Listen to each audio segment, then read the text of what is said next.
தாயுமன் தந்தையும் மாணவரே மற்றும் எல்லாம் எனக்கு நீரே. வானம் பூமியும் யாவுமே மாறிடினும் தீரோ வாக்குகள் மாறாதவரே. தேவனுடைய பிள்ளைகளே, இதுவரைக்கும் இந்த உலகத்திலே எத்தனையோ விதமான கஷ்ட சூழ்நிலைகளை நம்முடைய வாழ்க்கை சந்தித்திருக்கிறது. எத்தனையோ விதவிதமான பிரச்சனைகளை நாமும் மனுஷர்கள் தானே எவ்வளவோ துயரங்களை இந்த உலகத்திலே நாம் சந்தித்துக் கொண்டிருக்கிறோம். இதற்கு பரிகாரமாய் பல பர்வதங்களையும் நம்பிக்கைக்குரிய பலரையும் நம்முடைய வாழ்க்கை சந்தித்து நீ தோல்வி அடைந்து வந்திருக்கிறாய். சிரமங்களை சந்தித்து கஷ்டங்களை சந்தித்து இவ்வளவு பிரயாசப்பட்டும் பலன் இல்லையே என்ற விரக்தியோடு வந்திருக்கிறாய். தேவனுடைய பிள்ளையே, நீ ஒன்று செய். இதுவரைக்கும் இந்த பர்வதங்களை பார்த்தது போதும், குடும்பத்தாரை பார்த்தது போதும், உடன் பிறந்தவர்களை பார்த்ததும் நம்பினதும் போதும். உன்னுடைய வாழ்க்கையிலே உதவி செய்வோம் என்று வாக்கு கொடுத்த பலரையும் எதிர்பார்த்து வாழ்ந்தது போதும். தேவனுடைய பிள்ளையே, என்னுடைய சகோதரர்கள் பார்த்துக் கொள்வார்கள், என் புருஷன் பார்த்துக் கொள்வான், மனைவி பார்த்துக் கொள்வான், பிள்ளைகள் பார்த்துக் கொள்வார்கள் என்றெல்லாம் நீ உன் வாழ்க்கையிலே நம்பி இருந்தது போதும். நீ இனிமேல் ஒன்று செய். உன் கண்களை ஏறெடுத்து வானத்தையும் பூமியும் உண்டாக்கின கர்த்தர் இருக்கிறாரே, கர்த்தரை மட்டும் உன் கண்கள் ஏறெடுத்து பார்ப்பதாக. ஹல்லேலூயா, ஆமென்.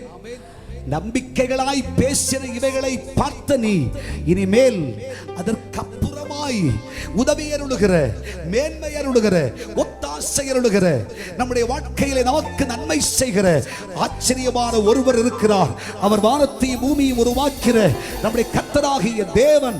அவர் மேல் உன் கண்களை வைப்பாய் என்றால், உன் கண்களை ஏறெடுத்து பார்ப்பாய் என்றால், அவர் ஆயத்தம் பண்ணி இருக்கிற நன்மைகள் ஏசாயா தீர்க்கதரிசி சொல்லும் பொழுது தம்முடைய பரிசுத்தவான்களுக்கும் தன்னை நம்பி இருக்கிற தன் பக்தர்களுக்கும் கர்த்தர் ஆயத்தம் பண்ணி இருக்கிற நன்மைகளை ஒரு கண் காணவும் இல்லை, ஒரு காது கேட்கவும் இல்லை. தேவன் உனக்கு ஆயத்தம் பண்ணி வைத்திருக்கிற நன்மைகளை எந்த கண்களும் பார்க்கவில்லையே. ஆகவே நம்பிக்கைக்குரிய கர்த்தராகிய தேவனிடத்தில் உன் கண்களை ஏறெடுத்து பார். உனக்கு ஒத்தாசை அனுப்பும் பர்வதமாகிய கர்த்தராகிய தேவனை நோக்கி பார். உன் கண்களை ஏறெடுத்து பார். நிச்சயமாய் நீ அறியாததும் உன் சிந்தைக்கு எட்டாததுமான பெரிய காரியத்தை கர்த்தர் உனக்கு செய்ய வல்லவராயிருக்கிறார்.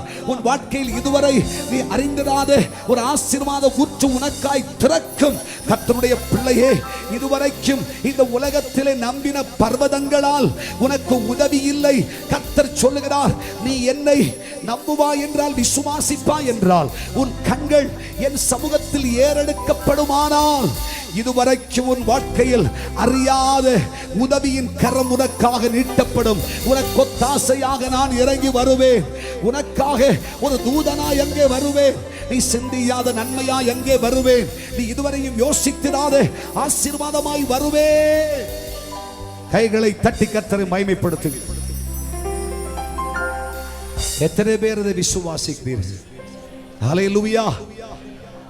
இதுவரைக்கும் நம்முடைய கண்கள் இந்த பூமியில் இருக்கிற பல பர்வதங்களையும் பார்த்ததால் விரக்தியிலே நீ புத்து போனாய். விரக்தியில் வேதனை அடைந்து இனிமேல் வாழ்க்கையை வேண்டாம் என்று சொல்லி உடைந்து போய் இந்த காலை வந்திருக்கிறாய். நீ ஒன்று செய். உன் கண்களை ஏறெடுத்து பார். இந்த பர்வதங்களுக்கு அப்பால் உன் கண்கள் ஏறெடுத்து பார்க்குமானால் உனக்காக வானத்தையும் பூமியும் உண்டாக்கிற கர்த்தர், சர்வ வல்லமை உள்ள தேவன், அவர் நிற்பது மட்டுமல்ல, அவரால் சகலமும் உனக்கென்று ஆயத்தம் செய்யப்பட்டிருக்கிறது. ஆயத்தம் செஞ்சு வச்சிருக்கிறார். ஆமென் சொல்லுங்க. தாயும் தந்தையும் மாணவரே மற்றும் எல்லாம் எனக்கு நீரே. வானம் பூமியும் யாவுமே மாறிடினும் தீரோ வாக்குகள் மாறாதவரே.